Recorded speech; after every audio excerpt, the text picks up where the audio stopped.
Hello and welcome to this Haas tip of the day. What makes a G82 spot drilling cycle so special, different than a regular G81 drilling cycle, is its ability to dwell at the bottom of a hole. So, when should we dwell at the bottom of a hole? How long should we dwell for?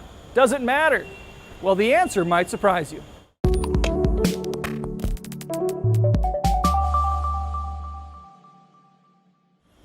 I've spot drilled this hole, but haven't dwelled at the bottom.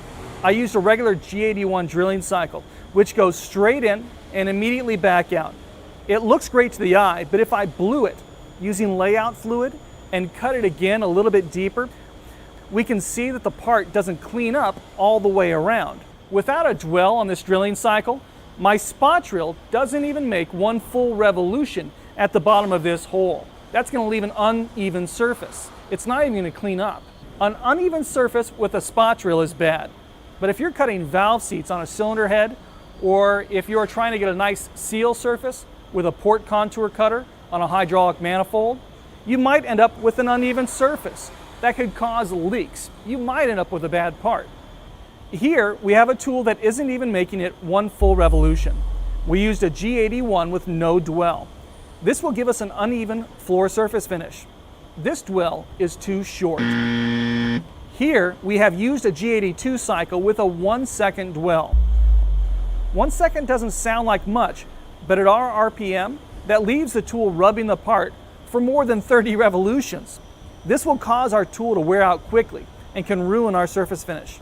This dwell is too long. Now here we have our perfect Goldilocks dwell time. This dwell is just right, not too short, not too long. We've done the math and commanded a P dwell. That's enough to fully clean up the surface, but not so long that the tool sits and rubs excessively.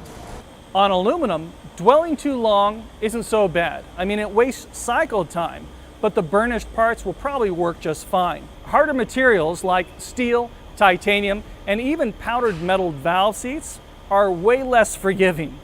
They don't like dwell times that allow the tool to rub. When a tool is rubbing, it's going to wear out quickly, and it can also ruin your surface finish. So, this is why we've got our perfect Goldilocks dwell time formula written out for you. Here's how it works. Our dwell revolutions, is the number of times the tool is going to make a full revolution at the bottom of the hole. 60,000 is just a conversion factor. This is because there are 60 seconds in a minute, and we want our formula to work in milliseconds, not seconds. RPM is just the S code, our RPM value in our program. And G82 is our spot drilling can cycle with a P value. This P value is what our formula is trying to get us to. A P 1.0 equals 1 second. That's a 1 second dwell. But so is a P1000. If our program uses a decimal point, then the control is going to read this dwell in seconds. If our P value does not have a decimal point in it, then the control is going to read that as milliseconds. Now, most of our dwells are going to be really small. To make a 2 revolution dwell on most parts is only going to take between 15 and 300 milliseconds. So we're going to end up using a P15 to a P300. That's a normal amount of time for a dwell. When a human eye blinks, it usually takes between 300 and 400 milliseconds. Not long. So our entire dwell time literally happens within the blink of an eye. Now for our port contour tool, I want to go with a 1.5 revolution dwell.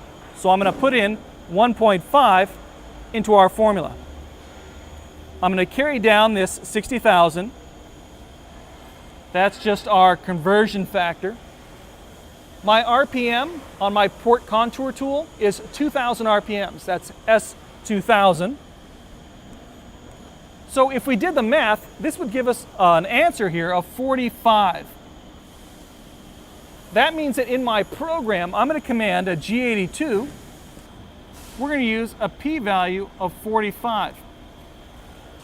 At 2,000 RPMs, my port contour tool is going to dwell for 45 milliseconds. I'm not using a decimal point. 45 milliseconds, which is going to give us 1.5 full revolutions of dwell, which is plenty to clean up our part. 45 milliseconds. That's our perfect Goldilocks dwell time at 2,000 RPMs to give us our 1.5 full revolutions. 0 milliseconds was way too short. 1 second dwell, way too long. Well, the next time you run some counter bores, countersinks, ports, or you're just spot drilling, remember to calculate that Goldilocks dwell time.